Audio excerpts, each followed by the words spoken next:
Hello and welcome to Just One More Watch. Welcome to another discussion type preamble today, but there is a watch review in here somewhere, I promise you. It's a review of this watch, the Marc & Son Sport Professional Series Diver in stunning black and yellow. If you're here for the watch and not the waffle, I won't hold that against you. In fact, I'll leave a timestamp in the description of the video. You can just skip ahead.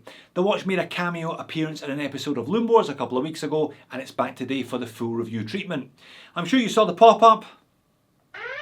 This video is sponsored by Marc & Sons, and I must say it's a really solid feeling watch, as have been the other two Marc & Sons that I've reviewed previously, which got me thinking. This watch is made in Germany. Three words that mean so much across the globe. Three words that are synonymous with build quality, reliability and reputation. Well, mostly anyway. I don't actually review a lot of German watches on the channel as they tend to be a little bit more expensive than the price point this channel is normally focused on. I've looked at maybe 10 German watches in 5 years, a Stoa, a few Lacos, and this is the third Marc & Sons as discussed. But I've always thought they were very well done, if a little more expensive than the Asian made stuff, which is the mainstay of the budget end of the watch market. But is that just my perception? Is that something I've grown up with? Is it actually justified? And like the thumbnail says, does made in Germany actually mean anything anyway? I've said many times that made in China is the only label I actually believe in, because you know they're not being sneaky and using parts from elsewhere. So I thought I'd have a quick look today at what I could find regarding the legal and technical application of the Made in Germany label and what a brand has to do to qualify to add it to their watch. But first, let's compare it to the benchmark. Let's compare it to Swiss made. Swiss made is easy, right? It means that 60% of the watch, including the movement, has to be made in Switzerland and the final assembly has to take place in Switzerland. Well, that's sort of right. Swiss made actually means that 60% of the value of the watch has to be Swiss. And a Swiss made movement means that 60% of the value of the movement has to be Swiss. So you can already see the slippage there. But that definition of value includes research, development and certification costs. And get this, those certification costs can include the cost of having parts made outside of Switzerland in, for example, I don't know, just for the sake of argument, let's say China, certified to be as good as parts made in Switzerland.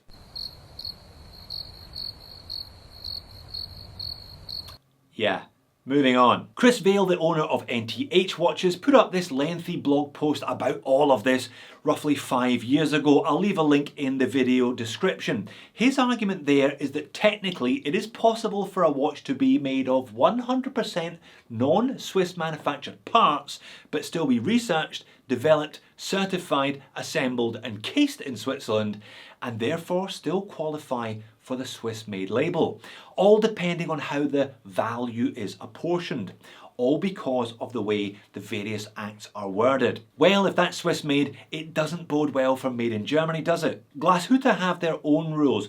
A watch needs 50% of the value to be sourced from Glashütte to qualify for that label. But the made in Germany stuff that I review is not from Glashütte. Interestingly enough, the made in Germany label actually started in England in the late 1880s when a law was passed forcing foreign companies to label their goods as such so they weren't being passed off as these superior British products. That didn't take long to backfire on them, did it? Every German watch that I have reviewed has contained either a Swiss or Japanese movement, or at least a movement owned by a Swiss or Japanese brand, but not necessarily one made entirely in either of those countries as previously discussed. So clearly then the rules on the use of made in Germany are looser than the rules of Swiss made. And indeed they are. This was the closest I could come to a definition on the Made in Germany portal. Now they talk about quality and safety standards and about the environment and about employees, etc, etc. But when it comes to the details, things get somewhat vague. Again, there is talk of development, design, production and quality assurance taking place in Germany. But in the final section on legal basis, it gets very vague indeed. There is no precise regulation at either a national or a European level to determine how high the proportion of the value chain must be German, i.e. no minimum 50 or 60%. Instead, there are some very malleable terms such as significant production in Germany and decisive share of value added in Germany. I mean decisive. What does that mean? This is in stark contrast to Made in the USA, which sees all or virtually all American-made parts, or Made in Italy, which can only be used on products totally made in Italy. So to summarise, I think we can regard Made in Italy more as assembled in Germany, or even designed, researched, assembled and quality controlled in Germany, but not necessarily as manufactured in Germany. However, those things, the R&D, assembly and QC, are all clearly very important parts of the process of the construction of a watch. So yes, it does mean something, just not what one might expect it to mean by the use of the word made. Okay, still here. Thank you for your perseverance.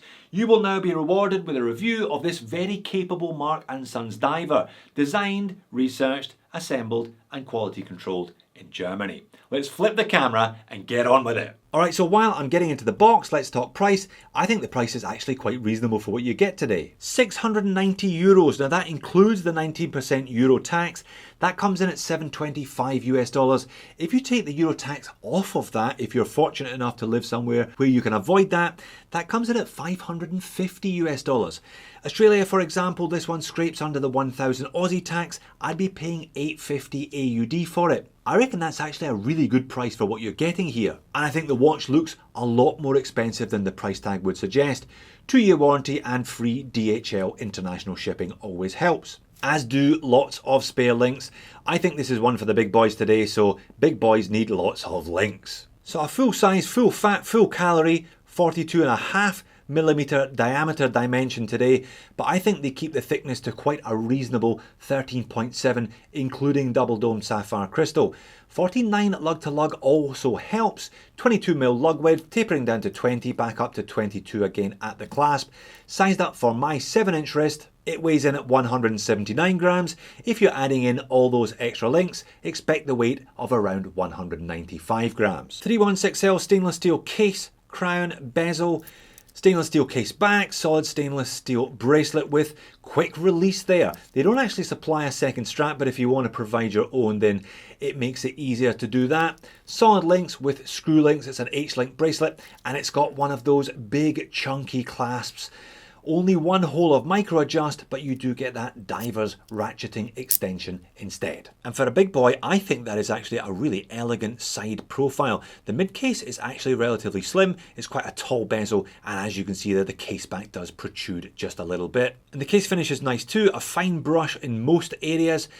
Guarded crown there with the Marc & Sons swordfish logo. It's a nicely finished bezel too, and there is a high polish chamfer running from the lug tip just to where that crown guard emerges from the case. And no end-link rattle at all, which is especially pleasing considering they are quick release end links, but you note male rather than female. Like I said, I reckon this is one for the big boys. All brushed, but nicely brushed, pretty simple H-link bracelet here, and as discussed, it's one of those larger clasps.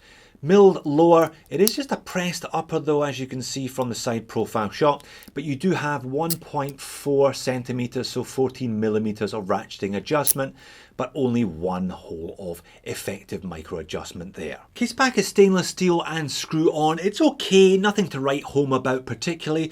Circular brush finish, and as you can see there, it's kind of etched with that swordfish logo with a bead blasted texture to the center, and the customary spec sheet advertising 300 meters of water resistance, sapphire crystal and a Swiss movement, that movement being a Sellita SW200-1. Which they say has been adjusted by their watchmaker, but they don't say to what degree it has been adjusted. Look, I'm not going to complain at +3, +4 seconds a day, very healthy amplitude, and yeah, okay, beat error, not significant really. You've seen plenty of these Sellitas before, I'm sure. 26 jewel, hacking and hand winding, bi-directional winding, a 38-hour power reserve, and serviceable pretty much anywhere by anyone because it's a clone of an ETA 2824. Now, crystal and bezel bezel. Now this one's available with a couple of different bezel options. The first option is a matte insert. The second option is a gloss insert. As you can clearly see, I went for the gloss insert because the gloss insert is fully loomed, as I'll show you in just a minute or two.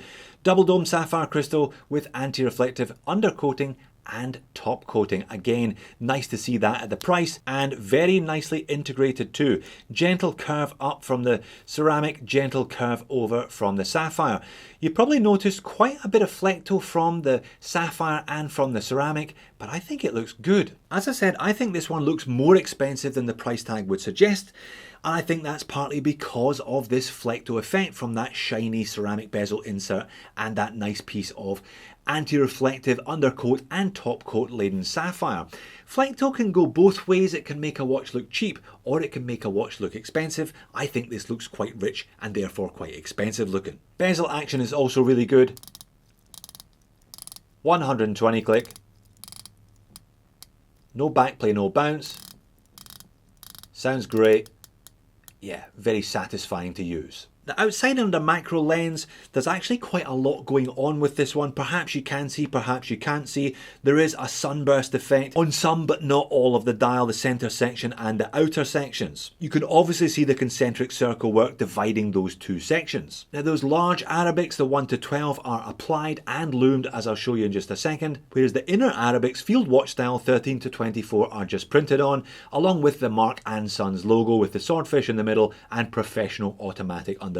Not quite sure what justifies the application of the word professional though. Great colours with this one on the black and yellow. There's quite a prominent and noticeable yellow chapter ring with indents to allow those small applied rectangular indices on the hours. Doubles at the 12, 3, 6 and 9, singles everywhere else, kind of bridging the gap between the chapter ring and the flat centre dial section. Hands are a set of well-sized flat sword hands, silver surround on the hour hand, yellow surround on the minute hand, and a yellow arrowhead tip to that second hand. The second hand goes all the way out to that chapter ring. As I said, nicely proportioned, nicely sized handset. And if I zoom right in, you can see all of that coming together. You can also see a nicely integrated date complication at the 6 o'clock with beveled edges and a colour matched date wheel. The flecto and light play is definitely a thing though. You're going to have to be okay with that, therefore, if you are keen on one of these. Quite unusual for a modern sports diver to have such prominent light play. I would normally associate that more with vintage and retro style divers. And then there's the loom. As discussed, I opted for the high gloss bezel insert because it was loomed and I am a loom pig. This one featured in Loom Wars episode 9. It didn't go beyond the quarterfinals, but that's not because the loom isn't good, because it is good. There's plenty of it on those applied Arabics and on those little applied baton indices.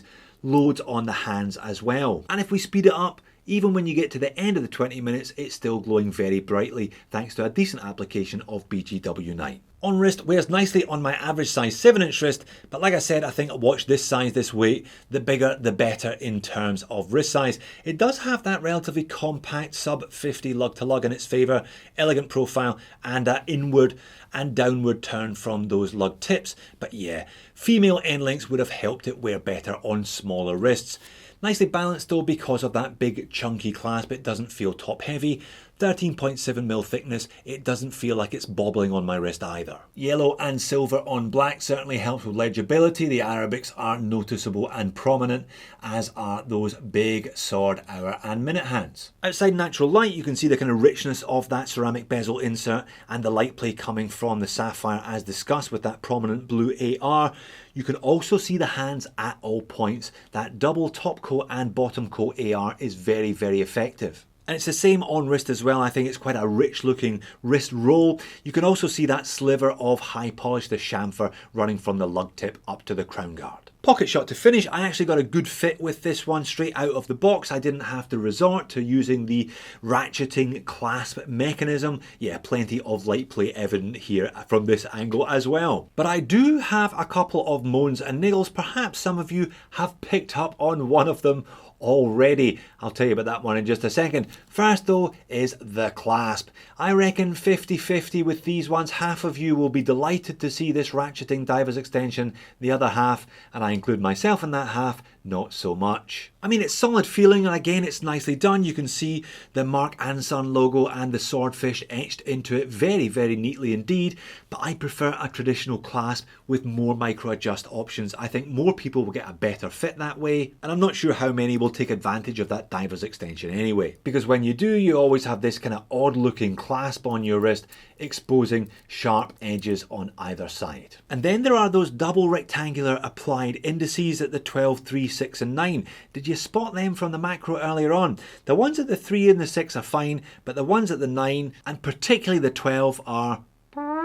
they're a little bit squinty McGinty. They're a little bit pointing to one side, particularly noticeable because they are applied against a yellow background. Now, as discussed, the watch is assembled in Germany, but who knows where those indexes were applied on the dial. Quality control in Germany, they probably should have picked that up. But overall, it's still a pretty strong offering by Marc & Sons. This is the third of their watches that I have looked at on the channel, and this is the best of the three by some margin, I think. Depending on your tax liabilities, I think it's well priced, and it's nice to see made in Germany on the dial rather than Swiss made or made in Japan, etc, etc. And it may not mean quite what we think it means, but by judging how solid and well made this watch is, it still means something. So there you have it, another solid offering from Marc & Sons. If you fancy the words made in Germany on your dial rather than Swiss made, because it still means something. Right? Right? If you like the look of this one, why not check out another couple of offerings from the brand. Thanks for watching, see you in a future video.